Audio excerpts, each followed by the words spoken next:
Hello, everyone, and welcome to Mind Garbage, a weekly show that is hosted by me, Eric Myers, where I talk about whatever I want, and it comes to you every Monday and Friday.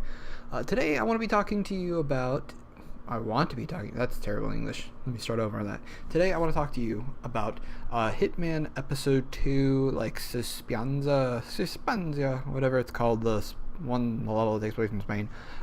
If you would watch my video before, which you probably should, where I talked about episode 1 that came out, the intro pack, which was like the training mission, and like the stuff that was in the beta, and then the Paris, France mission, you know that I was kind of down on it actually, which is surprising because self-professed I'm a really big fan of Hitman. I quite enjoy the series a lot, and so it was disappointing for me that I just was not a fan of it.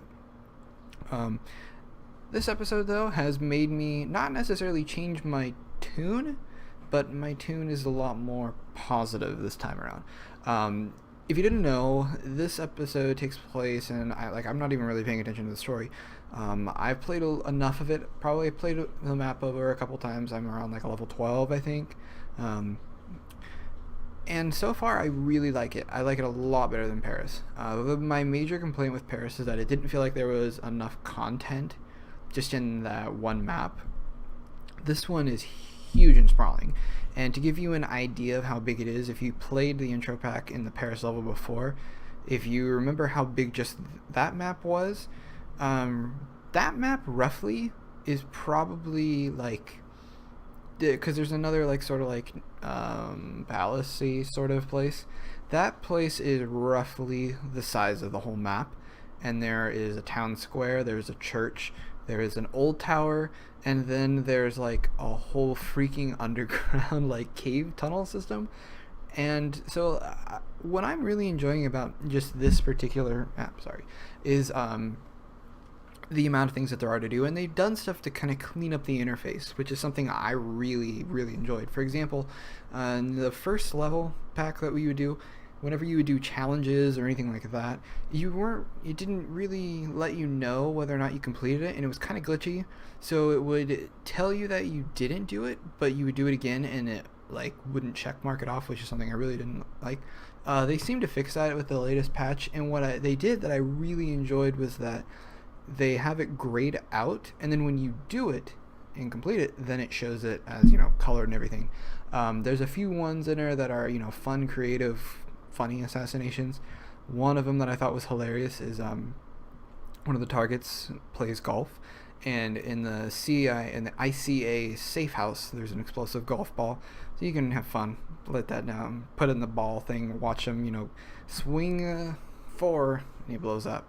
It was a really stupid joke. I am so sorry that you had to listen to that, but it still kind of feels like, my hope for this is that this is the inclination as to how the next episodes are, and that this is like a sprawling open map. I haven't spent time really with the contracts mode on it.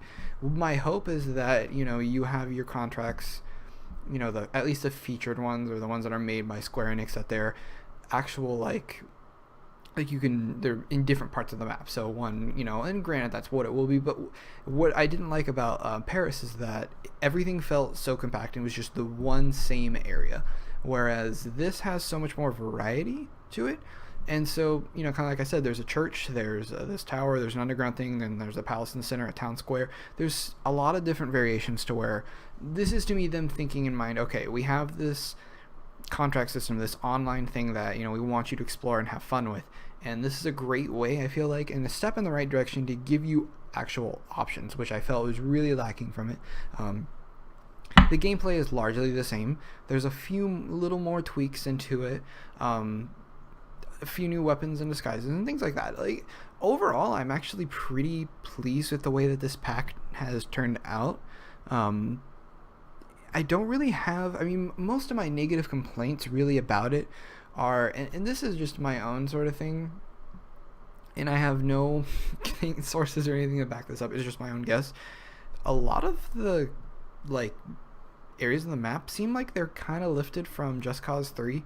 If you played that, there's a specific mission in Just Cause 3 where you have to go, underground in this tunnel sort of thing, and it feels like they got the same assets, and I don't know if that's true. I have nothing to back that up, and that's not to take away from the developers, because I feel like they've like really on this map they really kind of outdid themselves. There's, I felt in Paris it was just kind of like gray and drab and just kind of boring, whereas this one is actually like there's colors and things that pop. Like when you actually go into the city and spawn in there, it's gorgeous. You look around and you look up and see the sky, and there's the waters and like the blue sky.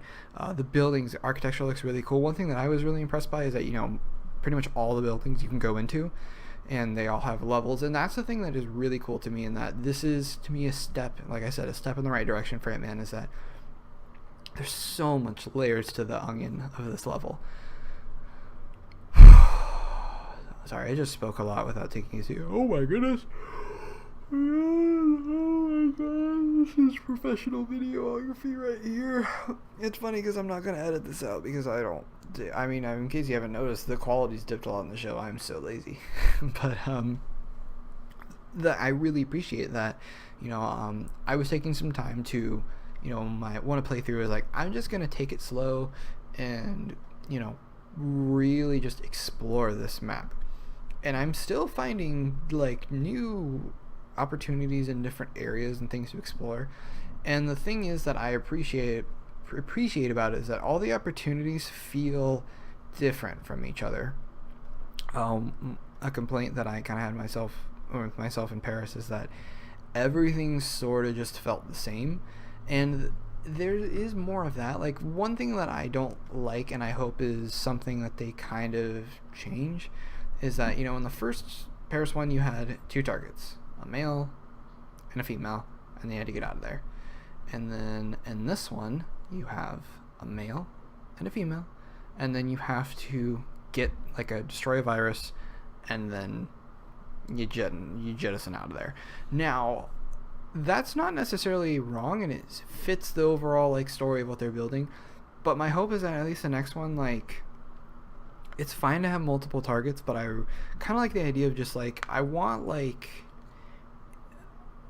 maybe a pack that has smaller maps but multiple missions, if that makes sense. So one of the things that is so good about Blood Money is the fact, I stand by Hitman Blood Money. My favorite Hitman level, and just in general, is in Blood Money, and it's the one that's just on the street, and that's a really small level, but that level is just so much fun to me. So I hope that maybe the next pack they can do that. This one though, if you at least enjoyed enough of the first one, I recommend you actually do give this one a shot. Like I said, it's very big and diverse. There appears to be plenty of stuff that they're doing with contracts mode and the escalation contracts and whatnot, to give you a variety of things to do and actually give you a different environment within the same environment that actually makes sense. So like I said, you go to the church feels completely different from the castle, or not the castle, but the palace sort of place. Underground feels completely different from the left corner palace, and then you have the town square, which is really just outside of the church. There's a beach, it's really expansive, there's a tunnel system underneath, and I'm so far really enjoying it. And if I had to put a sort of score on it, this one I'd say probably would get very high 7, maybe in the 8s.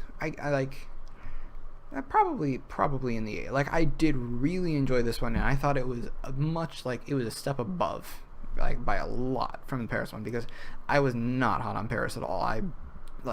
I played so much of it that I just got so sick of everything and thought it was really weird to traverse around. This one though, I'm actually having a really good time with and really enjoying it. So yeah, if you have if you have the season pass, obviously check it out. If not, and if you're curious about it and just want to try it, you should give it a shot, because it is pretty cool and I really enjoy it. So yeah, check it out. Thank you very much for watching. If you would like, you can follow me on Twitter at EricMyers93, link down below. You can follow this channel on Twitter at 3_beersin. I don't really tweet there anymore. It's kind of just it's one of those things I don't want to do, you know what I mean? But if you like this video, please like it, subscribe to the channel, and please share it with your friends. And I will see you guys next week, later this week, depending on whenever this posts. I don't know. I do things weird. I don't do things in order. I'm very unprofessional, in case you haven't noticed. I'm not very good at this, but you know what? I'm following my dreams, kid. kind of, sort of. I mean, I do this just in my crappy little apartment, but it's what I want to do. So, thanks for watching. See you guys later.